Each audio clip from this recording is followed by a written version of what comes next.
Here's my wife's cousin's house, and the Japanese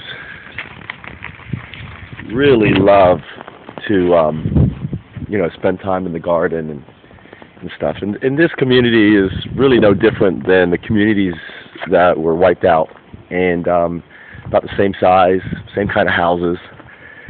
And I spent basically 3 days glued to the TV as we did in 9/11, horrified at what was going on. And on Sunday, I announced to my friends on the Facebook page that I was going to basically do something. And so I wanted to help Japan. So what I did was I said, well, Help Japan. Let's see if Help Japan is available. So Help Japan Co. was available. And that's how the idea, I wasn't exactly sure what I was going to do, to be honest. I knew that, I figured that I could do something similar to what I do in D.C., which we do solutions and services for the government.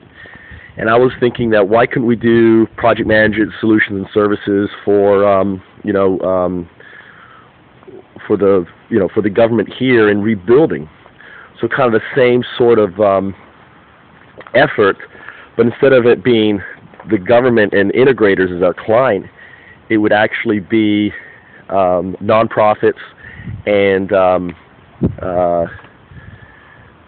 governments, and we would basically improve the disaster relief efforts by bringing in the best and the brightest individuals to help, and ultimately provide services that are ultimately free to the end user. And if we can get towns, was my thinking, if I can get towns, leveraging funds and investments and everything up and running quicker, then wouldn't that be something? So that's how it all started. And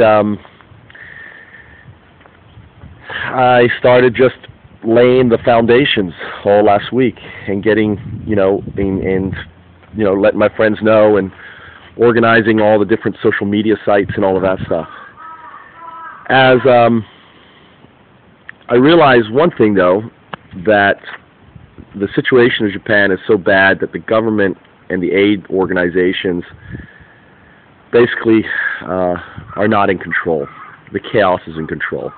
And fortunate for them, the Japanese people are very orderly, very kind, very sensitive, and they're very enduring, right?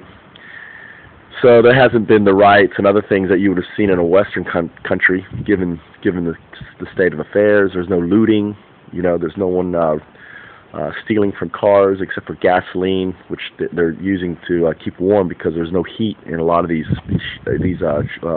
community shelters that they've set up, because there's no power. And then they get their heat in these places. They don't have central heat and air. They have actually toyu, and they require power. So I realized one thing, though, is that we needed to get lifesaver systems in place. But the problem is that the lifesaver system requires you to scoop up dirty water and then filter it. And I know the Japanese people, unless they were basically, dying of thirst, they're not going to consider drinking water that's been filtered through a device that's come out of a pond. They will, and the opportunity, though, I thought, is then, okay, what would they use the water for? Well, cleanliness is very important to the Japanese, and every night before they go to bed, they take a shower. I mean, it's a ritual. For me and my family, bathing time is the most fun. I love bathing time. I have 2 boys in the bathtub with me. We have a blast. We're doing all, playing around, getting up the things on the wall, just, brushing our teeth. It's just a lot of fun. And there's so many Japanese right now that have basically gone without a bath for over a week. And this must be torture. And if you talk to any Japanese, can you imagine not going out? Or even ask a woman, can you imagine not showering or having a bath for a week?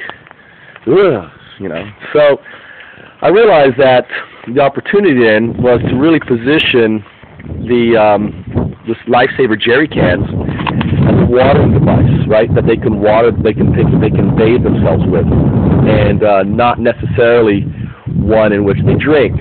The second thing that's very important to Japanese, as you can guess, is rice, right? And rice, what does rice take? It takes water to cook. So, you know, the water, they would take probably water from a pond, filter out, and cook with it if it looked clean, it didn't have any things, you know, that they're cooking it, so it's killing it.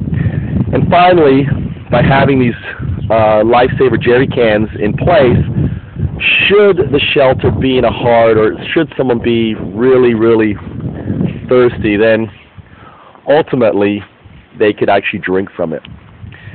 So, to me, it was like, we need these jerry cans. I need every one of these lifesaver jerry cans.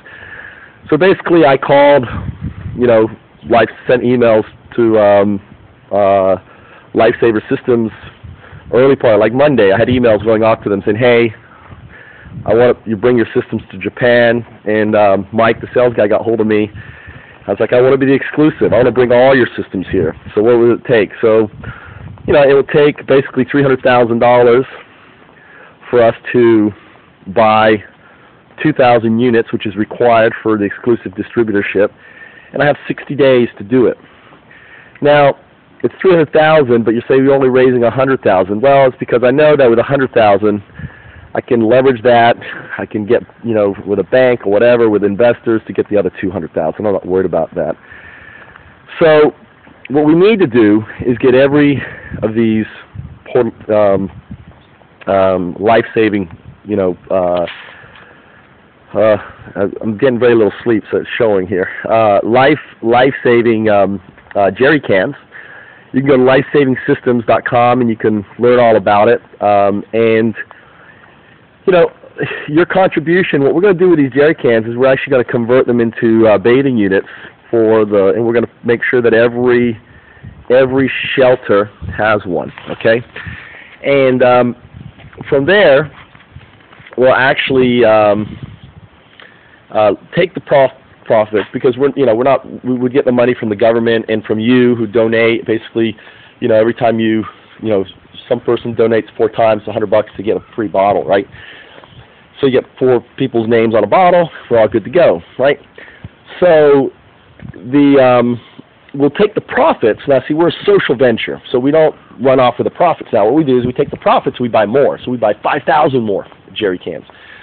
So now, what we're going to do is make sure that in the temporary housing solutions that we put together, which are very simple. I don't know if there's one. Well, no, there isn't one around here, but these temporary housing solutions will enable people to be independent again. Shelter. They don't want to stay in shelter. And they're probably thinking this is it for next year. They're going to be in shelter. Well, we will be using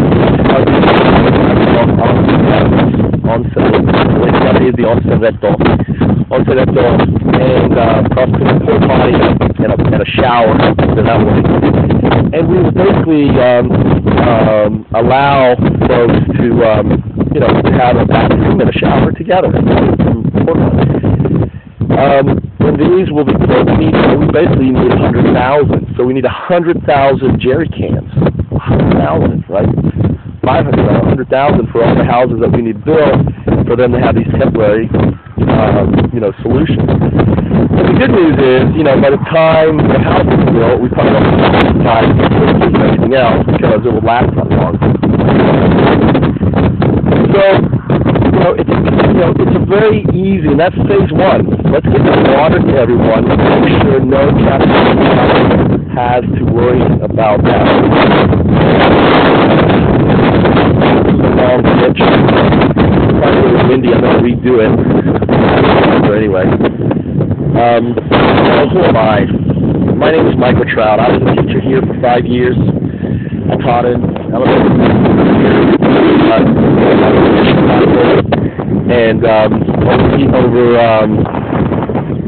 can't remember the name. He's over there.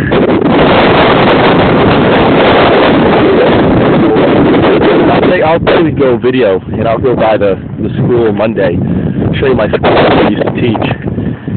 So, ultimately, you know, I care about Japan. This is my country. I look at it as my country because my kids are Japanese. And since my kids are Japanese, I might as well, I mean, I may be American, but my wife's Japanese, my kid's Japanese. This is where they're growing up. This is where I'm going to die, probably. And that's where life is. I work as I haven't been working very much since the thing as a director of business development for an Inc. 500 fastest growing company in Washington, D.C. And we do solutions with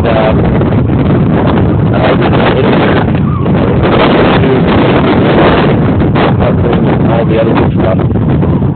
So a lot of the experience that I have there, we would leverage, you know, solutions and services that we would bring on board.